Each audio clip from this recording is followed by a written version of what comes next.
Manhã Bandeirantes. 10h36.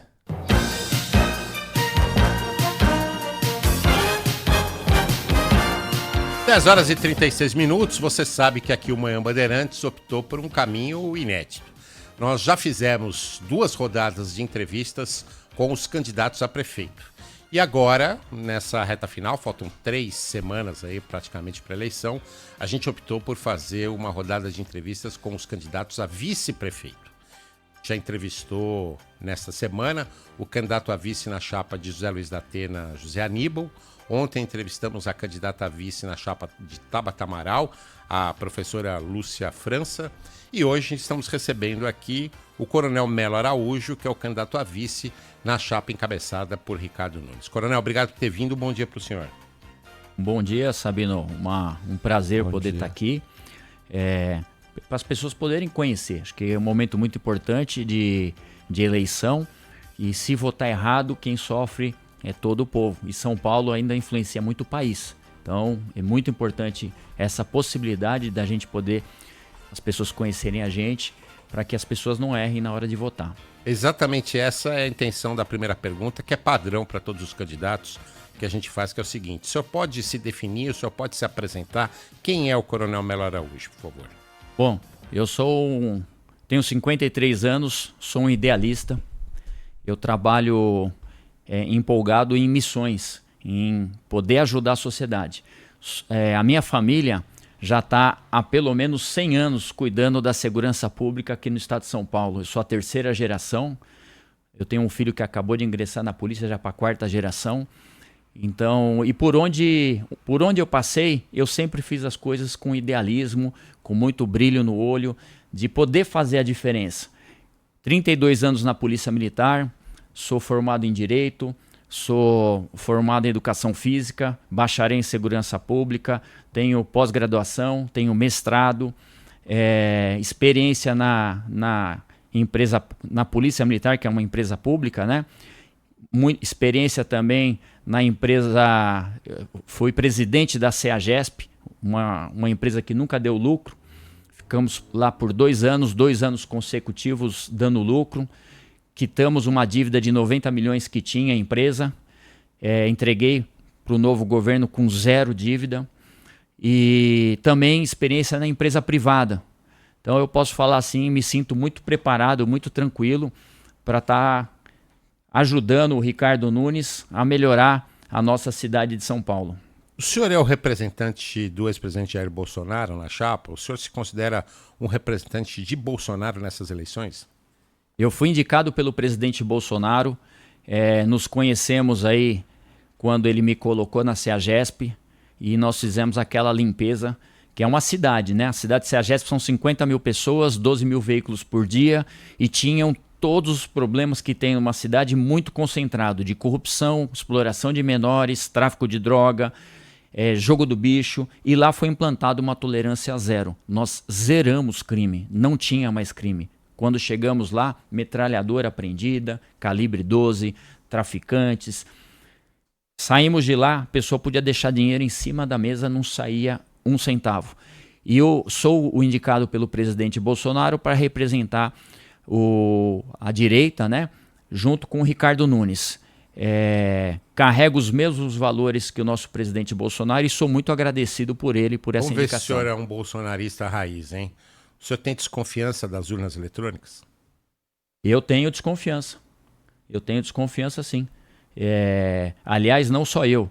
Eu já vi depoimentos do ministro do Supremo, agora ministro do Supremo, do Dino, já declarando no passado. Já vi declarações do próprio presidente, do presidente Lula, falando em entrevistas passadas que desconfiava.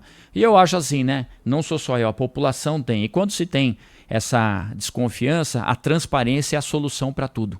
Então, eu sou muito favorável que as eleições fossem o voto do jeito que está aí, mas auditável, como é em outros países, sim. senhor se disse um representante do ex-presidente Jair Bolsonaro e do bolsonarismo nas eleições aqui na capital paulista. Em 2018, João Dória foi eleito governador de São Paulo com apoio de Bolsonaro, apesar de não ter um discurso tão alinhado com o do ex-presidente, naquilo que foi um movimento chamado de Bolsodória. Pouco tempo depois das eleições, ambos ganharam, em 2018, um rompimento aconteceu. Eles até depois trocaram farpas publicamente.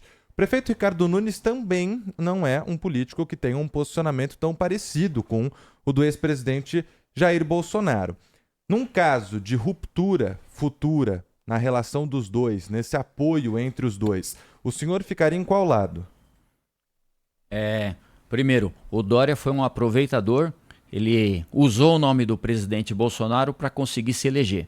Como agora também nós temos candidatos aí que usam de artifícios, usam de imagens, cortam, fazem recortes em vídeo. Tá falando de Pablo Marçal? Exatamente, para poder também trazer uma imagem que ele, o presidente, o apoia. Isso é uma grande enganação. Então, muitos se aproveitam para pegar essa imagem, o presidente é o maior líder de direita que nosso país já tem, para tentar se aproximar e conseguir votos, né? Que eu acho uma coisa muito desleal. A gente está numa campanha, tem que trabalhar dentro da lealdade, com valores, com princípios, e a gente percebe, né, eu tenho percebido, a primeira vez que eu entro nisso, que as pessoas deixam de lado isso aí. O jogo é muito sujo, tá? Sujo? Impressionante, tá? Eu, o que o senhor quer dizer com 32 anos na polícia, achei que eu conhecia um pouco de crime, de sacanagem, tá? Mas hoje, se perguntar para qualquer brasileiro o que eles acham da política, eles vão responder que é um mundo muito sujo, muito complicado. Essa sua experiência pessoal, quando o senhor fala sujo, o que o senhor quer dizer com isso? Os aproveitadores. As pessoas pegam, usam de artifícios e não transmitem a realidade para as pessoas. É exatamente isso que a gente está dando exemplo. Quando uma pessoa pega e te convence, ela passa uma imagem que não corresponde à realidade para o eleitor, isso é sujeira.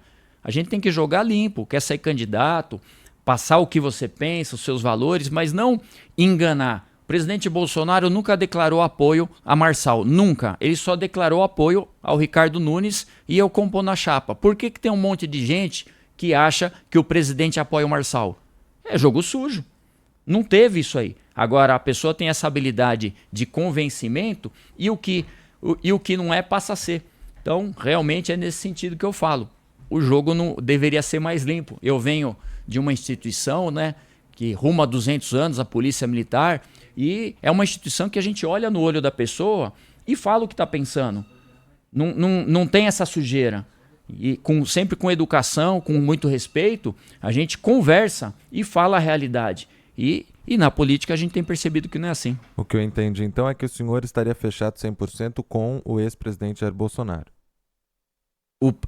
Até na sua pergunta para complementar, Ricardo Nunes carrega os mesmos valores que o presidente carrega, né? Deus, uma pessoa extremamente religiosa, ele vai na missa todos os finais de semana, com campanha, sempre campanha, é uma pessoa que sempre esteve aí nas igrejas, e eu falo porque acompanhei e os padres o conhecem de longa data.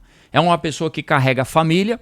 Posso dar um exemplo aqui quando ele pegou e fez as Mães Guardiãs, que é um projeto dele. O que faz? Hoje 100% das crianças estão na creche, não falta vaga na creche.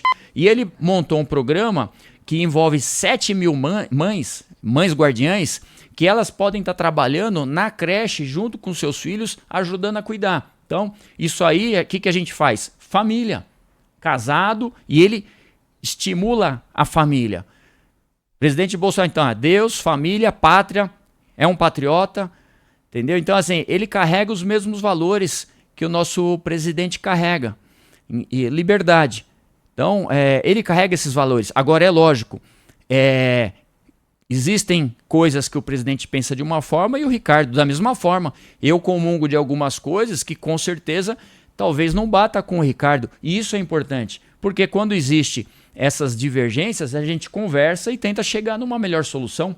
Então, os valores que o presidente defende, o Ricardo defende também. Sobre valores, o senhor é um profissional de polícia, o senhor é um profissional que dirigiu a Rota que tem a fama, por alguns, de ser uma divisão da Polícia Militar mais dura com o crime, às vezes até chamada de violenta. E o senhor deu uma declaração sobre como deve ser a abordagem policial, dizendo que ela precisaria ser diferente, ou pelo menos isso que a imprensa reproduziu. Precisaria ser diferente em bairros de elite, como os Jardins, do que na periferia. Isso é verdade? O senhor acha mesmo isso? Vamos lá. Rota é a tropa mais respeitada no nosso país, essa modalidade de policiamento. Eu trabalhei na Rota em 2 momentos. Como tenente, trabalhei lá 4 anos, de 2000 a 2004, e depois tive o prazer de voltar lá para ser o comandante da Rota. Trabalhei lá mais 2 anos. A maioria dos comandantes da Rota trabalham em torno de 6 meses. Fiquei 2 anos lá e saí porque eu quis. Então, uma tropa diferenciada, e quando eu comandei, eu recebi gente do mundo inteiro. E aí eu fiquei impressionado. Delegação do Japão, Estados Unidos, vários países da Europa. Eles vêm aqui, eles querem conhecer a Rota. Então, muitas vezes, a nossa sociedade não dá o valor para quem é de direito. A Rota ela é respeitada pelos cidadãos de bem, amada pelas crianças e odiada pelo crime. É assim que a população vem. Sabe o que é você entrar numa viatura de Rota e parar num farol e a população bater palma? É assim que a gente é visto. E a questão da abordagem? Abordagem, vamos lá. Fui mal interpretado quando eu peguei e dei aquela declaração, acho que foi na UOL, onde eu falei sobre a abordagem. Para vocês entenderem. Isso em 2017, quando o senhor assumiu. 2017, jornalista Luiz Adorno, inclusive um grande abraço para ele. Graças a ele eu conheci o presidente Bolsonaro. O que eu falei naquela época e que a gente não muda em nada. A abordagem, existe um procedimento operacional padrão, chama POP. Para cada abordagem existe um procedimento escrito, como deve ser a abordagem. Se você estiver com 2 policiais e vai abordar uma pessoa, tem um procedimento. Se você tiver em 4 policiais e vai abordar 2, 3 pessoas, existem protocolos escritos para isso. Tá? Que eu disse lá na época? Que se você for abordar uma pessoa em determinado local, você segue certos procedimentos. Se eu estou na Paulista com prédios altos, a gente tem que ter preocupação com os prédios altos. Se eu estou numa comunidade onde precário de iluminação, buraco, muitas vezes palafita, local de difícil acesso, a gente segue outros protocolos. Nunca em relação às pessoas que estão lá, mas a protocolo. Se eu estou no meio do mato, existe um protocolo para abordar. Se eu estiver na areia, existe um outro protocolo. E, infelizmente, se deturparam o que eu falei, inclusive também na forma de falar. Eu vou dar um exemplo para vocês, real que aconteceu. Invertido, tá? Para vocês entenderem. Um meliante, um ladrão na cidade de Mogi Guaçu, chegou numa praça onde tinha um casal com celular. E o ladrão chegou para aquele casal e falou: perdeu, passa o radinho. Perdeu, passa o radinho. O rapaz com a menina começaram a olhar para o chão e não estavam entendendo nada que esse criminoso estava falando. E é uma gíria que o criminoso usa, que ele falou assim, ó: passa seu celular que não tem mais para onde você sair. Perdeu, né? O que aconteceu? A pessoa ficou perdida ali, ele deu um tiro, matou o rapaz. Porque simplesmente ele não entendeu o que o criminoso quis fazer. Quando nós vamos fazer uma abordagem, você tem que usar de gírias, de termos que facilitem o que você deseja fazer. Se você vai fazer uma palestra de médico para médico, você usa termos técnicos. Se você for no consultório médico, paciente, você não é médico, o médico vai usar termos que você entenda o que ele quer que você faça. Foi exatamente isso que foi falado no dia. Não existe discriminação. Coronel, o senhor participa da montagem do plano de governo, das propostas do prefeito Ricardo Nunes desde o princípio, praticamente, da campanha, quando o senhor entrou em junho para ser o vice indicado por Bolsonaro. Em relação a propostas, qual a sua principal contribuição ao plano de governo atualmente? Olha, pessoalmente, a sua. Sim, tenho conversado bastante com o Ricardo. Não quer dizer que o que eu vou falar aqui é o que vai acontecer, mas a gente tem conversado bastante, principalmente na área de segurança e esporte, tá? Eu entendo que hoje a melhor forma de prevenção a crime é a gente, através do esporte, com os nossos adolescentes, ir para cima com muita atividade física em cima dos nossos adolescentes para deixar tirar a ociosidade do tempo deles. Quando a gente fala em os criminosos adultos aí que estão já roubando, praticando crime, infelizmente, muitos culpam a polícia. E eu falo para vocês, não é culpa da polícia. A polícia, as guardas municipais fazem muito bem o papel dela. Porque a gente todo dia prende gente que já foi preso. É um absurdo isso aí. Que incentivo tem o policial? Mais uma vez, O senhor acha que isso está acontecendo por causa das audiências de custódia? Exatamente, não só audiências de custódia. A gente precisa, por isso que é importante, é um período eleitoral, tem que saber votar. Se vota errado e a gente precisa, como é o que falta, você quer resolver o problema de segurança pública? Põe lei boa. Você pegou uma pena que é 5 anos, você vai puxar 5 anos de cadeia. Aí o criminoso vai começar a acreditar. Hoje, o criminoso, infelizmente, ele não está nem aí para a lei. Não tem lei para o criminoso, tem para você. Porque se você sair com a sua arma de forma ilegal, você vai ser preso. E você não sai porque você respeita a lei. O criminoso não respeita a lei. Ele não está nem aí com a lei. O criminoso hoje só tem medo de uma coisa, da morte. Isso ele tem medo. De lei ele não tem medo. Então, segurança pública, se nós tivéssemos bons deputados, bons senadores com leis fortes, a gente resolvia da noite pro dia o problema de segurança. Agora, quando eu falo essa categoria, não adianta. É lei. A polícia, as forças de segurança fazem uma manutenção. A gente só mantém. A hora diminui, como o centro de São Paulo caiu 60%, carregamos de polícia com tecnologia, tudo diminui o crime, mas é uma manutenção, porque a gente vai prender difícil, eu tô falando 32 anos na polícia. Toda vez que a gente prende é reincidente, são reincidentes, ou seja, não está funcionando. Então, eu entendo que uma das prevenções muito boas é a gente atacar na criançada, nos adolescentes, com o quê? Com atividade. Escola, tirou nota boa na escola, prefeitura, que a gente tem muita entrega na área de esporte, muita entrega, muita coisa que o Ricardo fez, levar essa molecada para o esporte. O esporte da disciplina, né? Você pode falar qualquer modalidade, artes marciais, futebol, vôlei, qualquer coisa, da disciplina, da ordem, das regras. E aí a gente vai ter lá na frente, e é rápido, esse adolescente, ele vai estar no caminho certo. Você entra em comunidades, como cansei de entrar, a criançada, tudo ociosa, vem lá, pega na sua perna, quer brincar com a gente. Essa criançada, ela vê o moleque ali de 14 anos, com corrente de ouro, com pulseira, roupa, bem vestido, ele fala assim, eu quero ser igual a ele. É assim que eles pensam. Quando a gente pegar e dar uma oportunidade para essa molecada, ou seja, vamos trazer para o esporte, né? Você vê, tivemos Olimpíadas agora. Por que o Brasil nunca vai para frente no alto rendimento?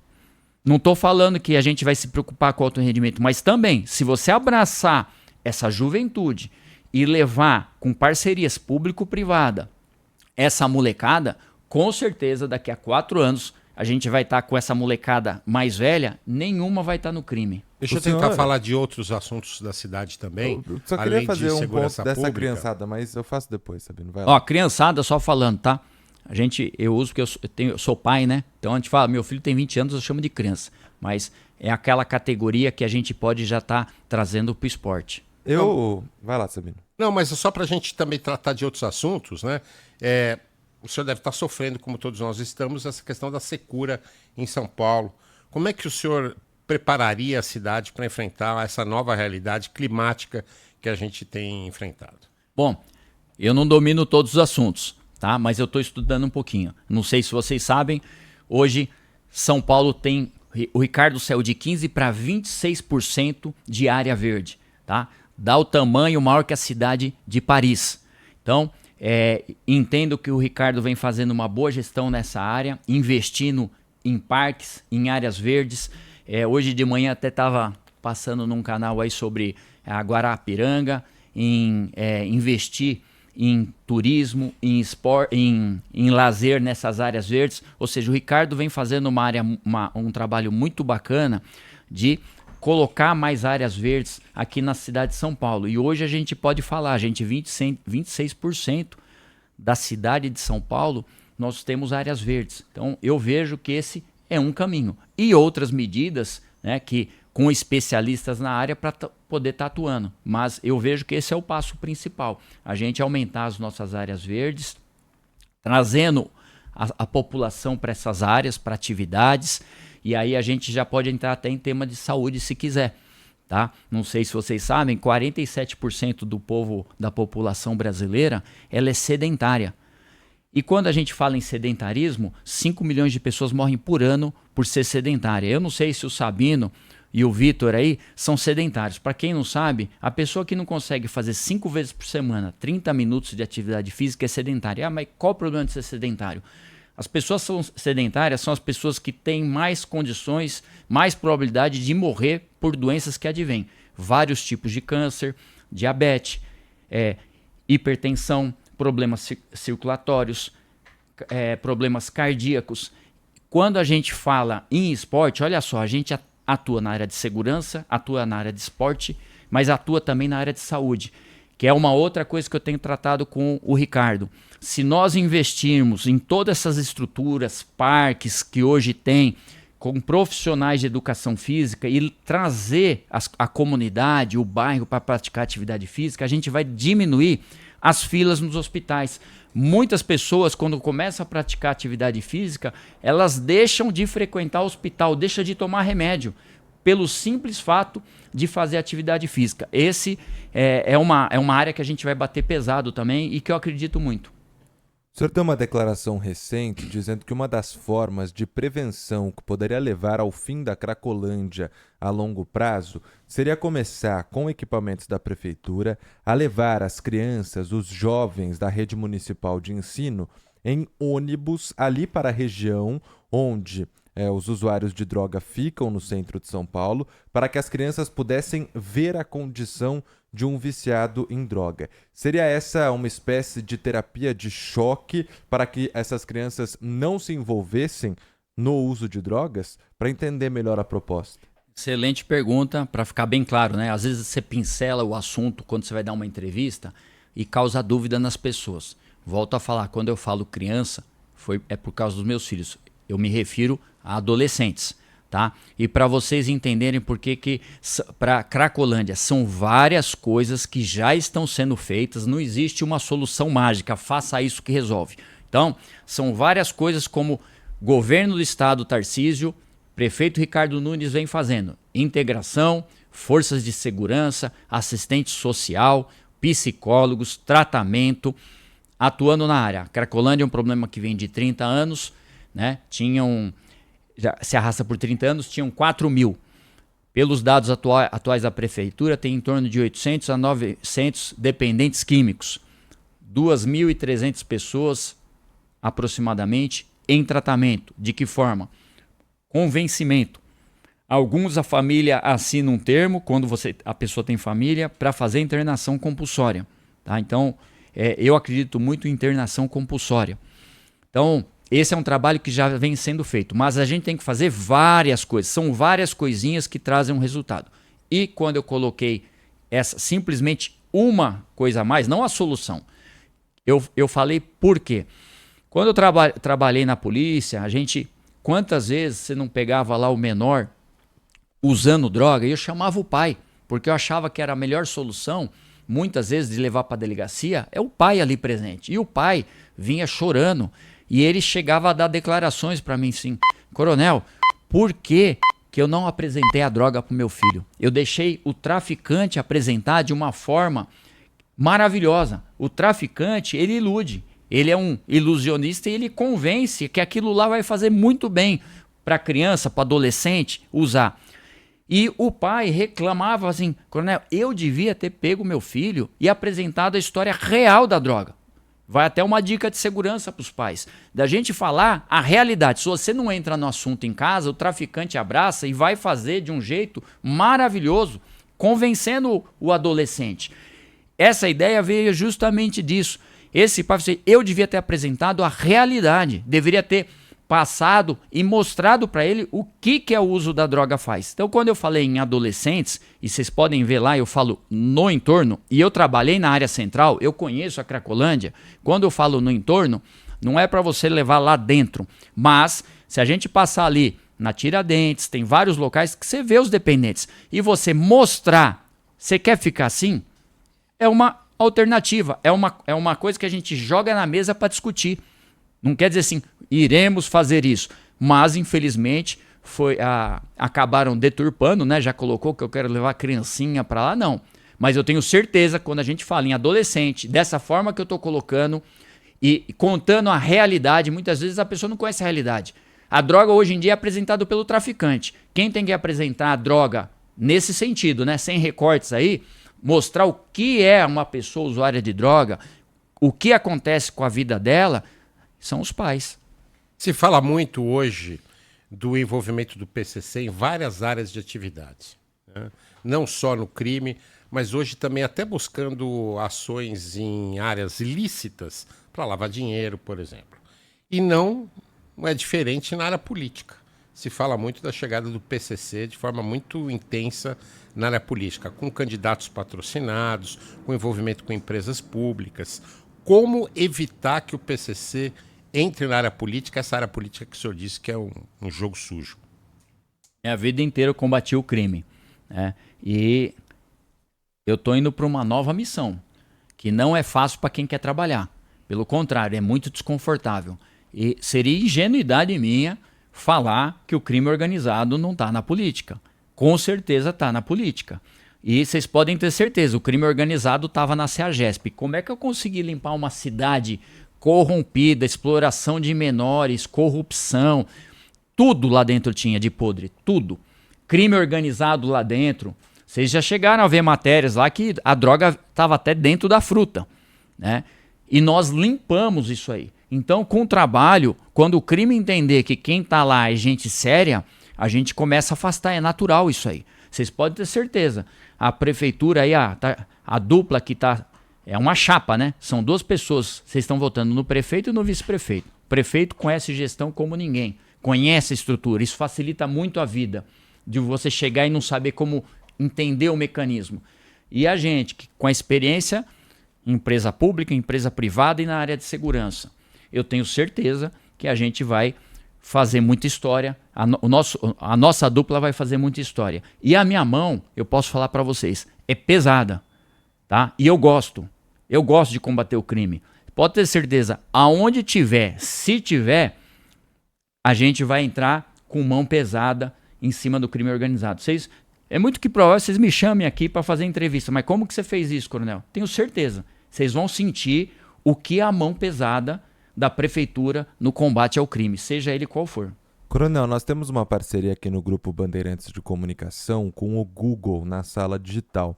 E analisando as 5 chapas que hoje são as melhores colocadas nas pesquisas, o senhor é o menos pesquisado entre os candidatos a vice, representando só 2% das buscas totais envolvendo o nome de cada um dos vices das chapas. Sobre popularidade, quando o senhor começou a ser cotado para ser o vice de Ricardo Nunes, algumas pessoas ligadas até ao prefeito diziam que a rejeição nas regiões periféricas da cidade era um dos problemas.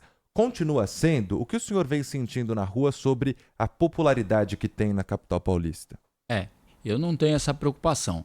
O protagonista é o prefeito. Eu estou aqui para ajudar, tá? E é lógico, muitas pessoas não querem gente honesta, gente correta, com o meu perfil entrando na política. O Ricardo quis. Isso já é um bom sinal. Pessoa correta e íntegra. Ele quis compor, sabendo como eu sou. Eu não estou preocupado. É lógico, se tivesse popularidade, talvez eu pudesse ajudar mais. Mas que adianta? Às vezes você pega um deputado com não sei quantos mil seguidores, só que tem uma vida suja.